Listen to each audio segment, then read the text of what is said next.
ആദ്യം പിടിച്ചൊരു യൂട്യൂബ് ചാനലും ആൾക്കാരുണ്ടെങ്കിൽ ഇടാൻ കണ്ടന്റില്ല. വീട് ഷെയർ ചെയ്യാനും നടക്കാത്ത പറ്റി വാങ്ങിയാലും നിന്നെ കൊണ്ടൊക്കെ എന്തിനും കൊള്ളാം. അങ്ങനെ പറയരുത്. എന്തായാലും അത് പണിക്കുണ്ട്. എന്നാൽ തിന്നുണ്ടെങ്കിൽ മിച്ചെണ്ണ പൈസ ഉണ്ടെന്ന് ഞാൻ കടം മേടിച്ചു ഞാൻ തിരിച്ചു പോകുമ്പോൾ പുള്ളി എന്നെ പിടിച്ചു നിർത്തും. വലിയ ഓവർ ആക്ടിങ് കാരനാണ് ചാനൽ കണ്ടിരിക്കുക. ഞാൻ എന്താ പരീക്ഷയ്ക്ക് പഠിച്ചുകൊണ്ടിരിക്കണം. മിച്ചർ തിന്നുകൊണ്ടിരിക്കുകയാണ് കണ്ടന്റ് പറയണോ? നമ്മളിങ്ങനെ കഴിവില്ലാത്ത ഒരു കഴിവേറികളായി പോയി നമ്മൾ ഉറപ്പാണോ? നമ്മളല്ല നീ. അല്ലോ കണ്ടന്റ് ഇല്ലാത്തൊരു കണ്ടന്റ് ആക്കി എടുത്തായിരുന്നു.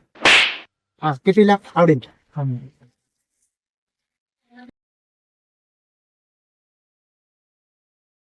നീ സിംഗിൾ അല്ലേ? അത്തേ എനിക്ക് പെണ്ണുങ്ങളോട് ഉണ്ട പേടിയില്ല ആണെങ്കിൽ ചേട്ടാ എഴുതിക്കോ. പെണ്ണുങ്ങളോട് മിണ്ടാൻ പേടിയായതുകൊണ്ട് ഇൻട്രോവർട്ട്, സിഗ്മ എന്നീ അപരനാമങ്ങളിൽ അറിയപ്പെടുന്ന അതാണ് നമ്മുടെ അടുത്ത കണ്ടന്റ്. സിഗ്മ ഇൻവെർട്ടർ എന്ന് പറഞ്ഞവരെ പറ്റിച്ച കൂട്ടുകാരനെ കഥ ഇരിക്കും. എനിക്ക് ലൈൻ സെറ്റ് ചെയ്യാം. അവിടെ പോയി